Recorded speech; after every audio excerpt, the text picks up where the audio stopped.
Role क्या होते हैं? काम ना हो तो जो मिल जाए वो बढ़िया रोल है। लेकिन अगर ऑप्शंस हो तो हम क्या करते हैं? इंची टेप पकड़ के बैठ जाते हैं और रोल की लंबाई देखने लगते हैं। ठीक है, जो खुद को हीरो या हीरोइन मटेरियल समझते हैं वो तो लीड रोल ही करना चाहेंगे। लेकिन लीड रोल या बड़े रोल हमेशा बढ़िया नहीं होते। बढ़िया रोल किसी और तरीके से बढ़िया होते हैं, उनमें कुछ और खूबियां होती हैं। क्या? सबसे पहली बात, वो स्क्रिप्ट के लिए एक जरूरी करेक्टर होता है। उसका स्क्रिप्ट के साथ, कहानी के साथ, थीम के साथ और करेक्टर्स के साथ एक लाजमी कनेक्शन होता है। ऐसा नहीं है कि वो करेक्टर कहानी में है लेकिन उसका होना ना होना एक बराबर है और सिर्फ डायरेक्टर ने आपको खुश करने के लिए उसे क्रिएट किया हुआ है। ऐसे किरदार हरगिज बढ़िया नहीं हो सकते। अपनी लाइफ में नजर मारिए, कितने लोग हैं जिनका होना ना होना आपके लिए कोई खास मायने नहीं रखता, आप उनकी तरफ ध्यान नहीं देते। ठीक वैसे ही ये अनवांटेड कैरेक्टर्स जो होते हैं, दर्शक भी इनकी तरफ ध्यान नहीं देते। दूसरी बात ये देखनी पड़ेगी कि उस कैरेक्टर की अपनी कोई पर्सनैलिटी है, कोई आइडेंटिटी है। चाहे वो कैरेक्टर छोटा हो लेकिन उसकी अगर अलग से समझ आने वाली एक पहचान है, एक छोटी सी कहानी है, तो दर्शक शर्तिया ऐसे कैरेक्टर्स का नोटिस लेते हैं। शोले में देखिए ऐसे कितने छोटे छोटे किरदार हैं। सूरमा भोपाली है, जेलर है, सांभा, कालिया, लेकिन हर एक की अलग से पहचान है। आप शाहरुख खान की फिल्म चक दे देख सकते हैं। हॉकी के 11 प्लेयर लड़कियां हैं वहां पे और हर एक की अपनी इंडिविजुअलिटी है और छोटी छोटी कहानी भी है एक दो लड़कियों की। और इन सभी वजहों से शोले के और चक दे के ये कैरेक्टर छोटे होते हुए भी दर्शकों को बड़े नजर आए और इन कैरेक्टर को करने वाले एक्टर भी रजिस्टर्ड हुए। तीसरी बात, एक आइडियल कैरेक्टर का स्क्रिप्ट में होने का एक मकसद होता है, एक गोल, एक ऑब्जेक्टिव। असल में तो यही वो फैक्टर है जो किसी कैरेक्टर की किसी स्क्रिप्ट में इंपॉर्टेंस फिक्स करता है।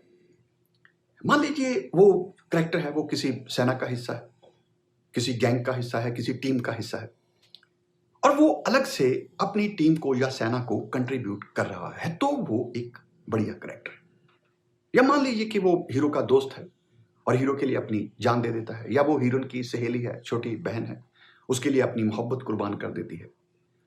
या यूं ही कोई रास्ते में जा रहा कोई राहगीर है, कोई फकीर है, कोई पागल है, भिखारी है और बड़ी क्रिटिकल सिचुएशन में हीरो को कोई क्लू दे जाता है, कोई राज की बात बता जाता है या कुछ नसीहत दे जाता है बढ़िया सी जो उसके काम आती है।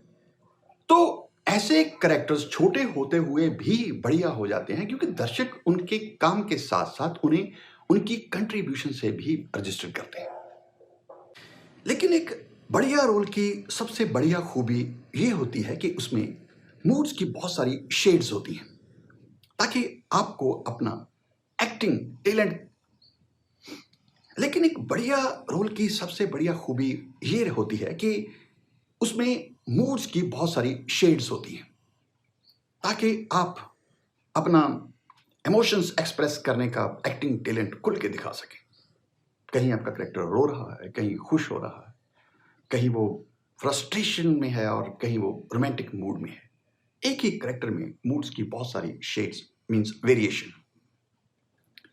और सिचुएशंस भी ऐसी कॉम्प्लिकेटेड होती हैं उस रोल में कि ये सारे इमोशंस अकेले अकेले नहीं आते, दो दो तीन तीन इमोशंस मिक्स होके आते हैं। डर में खुशी है, खुशी में खौफ है, दुख में व्यंग्य है और जीत में हार है। नायक फिल्म का वो क्लाइमैक्स वाला सीन याद कीजिए जिसमें अनिल कपूर जो पत्रकार का रोल कर रहे हैं, वो अमरीश पुरी जी जो एक एमएलए हैं, एक पॉलिटिशियंस हैं, उसकी हत्या कर देते हैं, गोली मार देते हैं। तो यहाँ उन्हें अपनी जीत की खुशी नहीं है, रदर इस बात का अफसोस है कि मेरी पर्सनैलिटी खो गई, मैं भी इनके जैसा हो गया। जोकर फिल्म में आप फिनिक्स का काम देखिए, उसे हंसने की बीमारी है, लोग पीट रहे हैं, दर्द हो रहा है, लेकिन वो हंसने के लिए मजबूर है। सबसे खूबसूरत एग्जाम्पल मैं देनी चाहूंगा, नेटफ्लिक्स की एक सीरीज है शी, अगर आपने देखी हो तो उसकी क्लाइमैक्स पे अदिति पोहानकर का काम देखिए।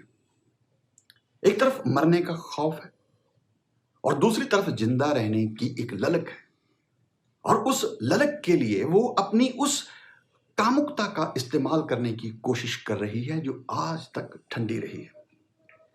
तो डर, उम्मीद, ललक, साजिश, सौदेबाजी, कितने भाव हैं जो एक ही सीन में इकट्ठे हो गए थे और अदिति बड़े जबरदस्त तरीके से उन्हें एग्जीक्यूट करती है।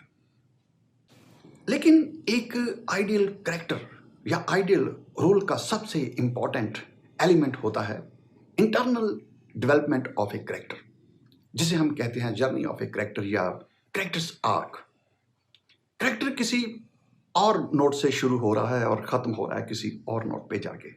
शुरू में भोला है, आखिर तक पहुंचते पहुंचते चालाक हो गया है, या शुरू में एक कमीना इंसान है लेकिन क्लाइमैक्स तक पहुंचते पहुंचते वो अच्छा इंसान बन गया है। तब दर्शक स्टोरी से भी ज्यादा उस कैरेक्टर की इस इंटरनल डेवलपमेंट के साथ चलते हैं।